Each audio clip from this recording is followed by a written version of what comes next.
is the fact that you can show information from the point of view of the character. And the audience sees the same information as the character does, thus they identify with the character. This is unique to cinema. And when you make movies, you try to use the things that are unique to the form because they become the most expressive and dramatic showings of the form you're working in. And the point of view is totally unique to cinema. What's also interesting in terms of the development of the point of view is computer games, which you can go through the environment in the computer game from the point of view of the character.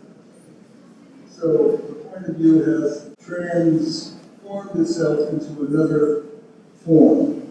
Well, something I discovered after making many movies, which of course Hitchcock had discovered before, that in order to set up an action sequence, you must orient the audience to the space the action takes place in.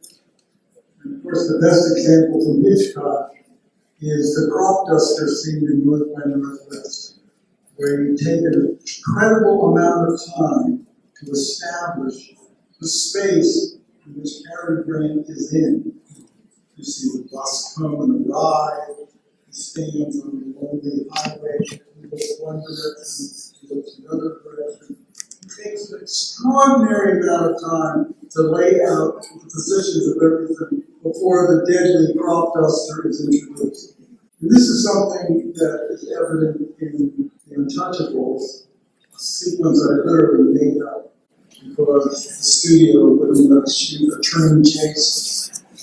We were way over budget, and I had to come up with something about how do you get the accountant. In the original script, they were chasing trains to get him, and I said, why don't we just catch him at the train station? So, but the important thing about that sequence is I took a tremendous amount of time to establish the location of where everything was in before the first shot was fired. And that was done, of course, with the baby carriage. You get Ness up at the top, looking down, and the woman bringing the baby carriage up to the top. And let's not forget what a striking image it is from the Odessa steps of Eisenstein of a baby carriage going bump down the stairs. I feel, unlike many of my critics, if you see something used in a film, there's no point in not using it again if you can find a different way to interpret it.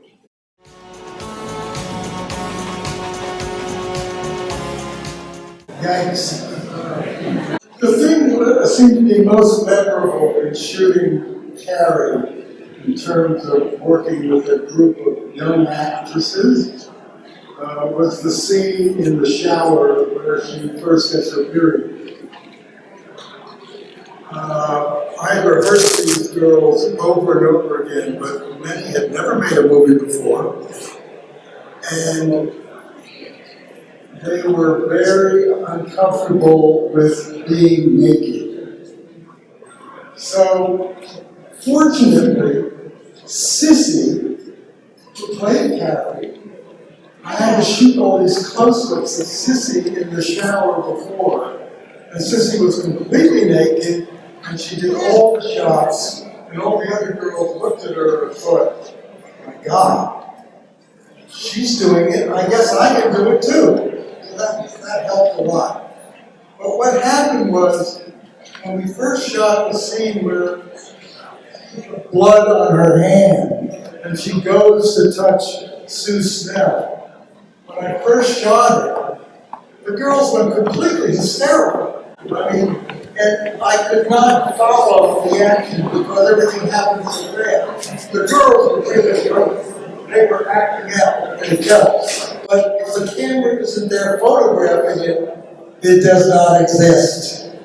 So they were very happy with what they did. And I said, girls, so we stepped into the screening room. All those wonderful moments you had, you were not on camera. The camera has to be there so we can see how you react to them. So So then I was able to block the scene very carefully where they had to hit certain marks. And Sissy also, because she's doing the scene for the first time, came out of the shower like she was in a trance, because she'd been soaked with water for a day or so. So she sort of wandered out in a trance. But when she saw the Russians, she said, "Oh, that's not really right. I'm terrified." So she goes straight to Sue Snell, which starts the whole girls throwing things at her. And so when we reshot the sequence, of course, we made it quite effective.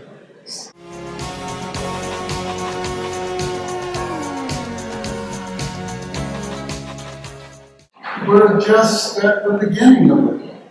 The female directors are writing the scripts, they're directing, they're producing.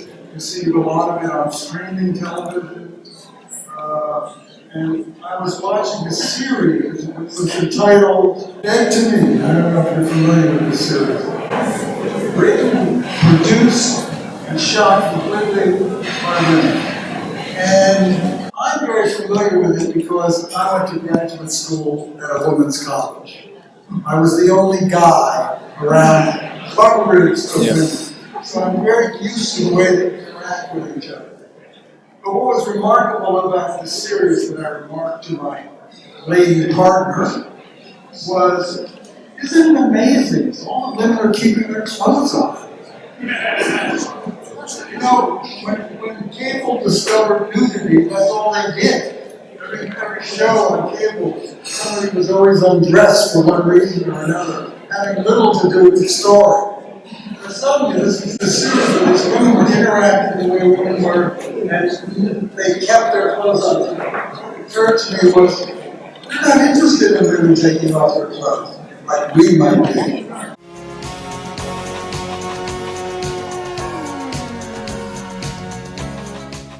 I made a film called Scarface many years ago.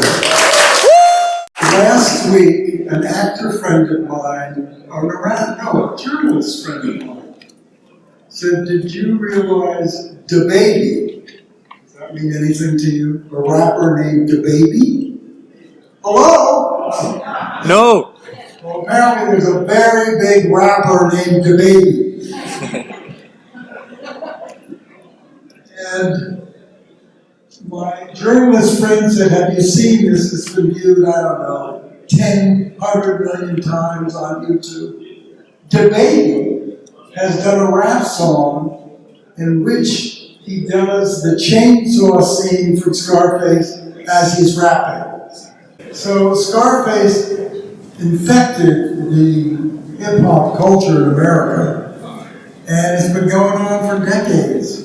And I have a lot of very big black friends that just love me.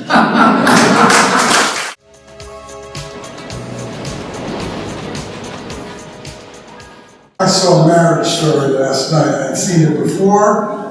I'm a long-time admirer of Noah Baumbach. I've known him for over 30 years. The way he's evolved in telling very personal stories from his life, which is a kind of cinema that I've never really done at all, so it fascinates me. It's a kind of form I've never worked in before. And he made an extraordinary film last night, which dealt with divorce, which unfortunately some of us have been through. Nobody on the panel? No tampoco.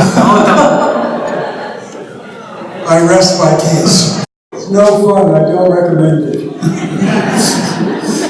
Because of the streaming services, they need a tremendous amount of product. So there's lots of opportunity. And now they're doing extended story forms. And my problem with it a little bit, it's driven by the producer-writers. And they look at the directors as those guys that come in and arrange the cables. So it's going back to the old days of the Hollywood system in some sense that, the writers and the producers control the product, and they bring the directors in to do a segment here and there. So they don't really have a lot of character in relationship to the way a particular director will see the story maybe his way. They don't want you to see it your way. They want you to see it the way the writers and the producers have done it. So that's a bit of a problem, but there's a lot of opportunity. And also with the emergence of women directors, you're going to see a whole different point of view. Men have been dominating cinema since the beginning, and we're kind of bored with it. I shot a lot of scenes in railway stations, mainly because the old railway stations have great architecture. They haven't been torn down and modernized. So, with Carlito's Way, it was in Grand Central Station. The original sequence was supposed to be shot at the World Trade Center, but there was a terrorist attack there. So I had this really elaborate scene set up at the escalators in the World Trade Center, but as life happens when you make movies, you must be ready for the unexpected. This is the first attack. The first attack of the World Trade Center. I had to rethink the whole sequence, and I said to the producer, "Get me Grand Central Station.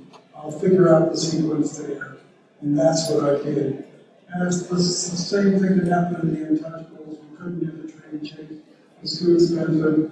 I said, "Get me a train station. Get me a staircase, and I'll figure out this action scene." So all I have to do is, I'm sure the ladies can say, we have to find lightning in the bottle all the time.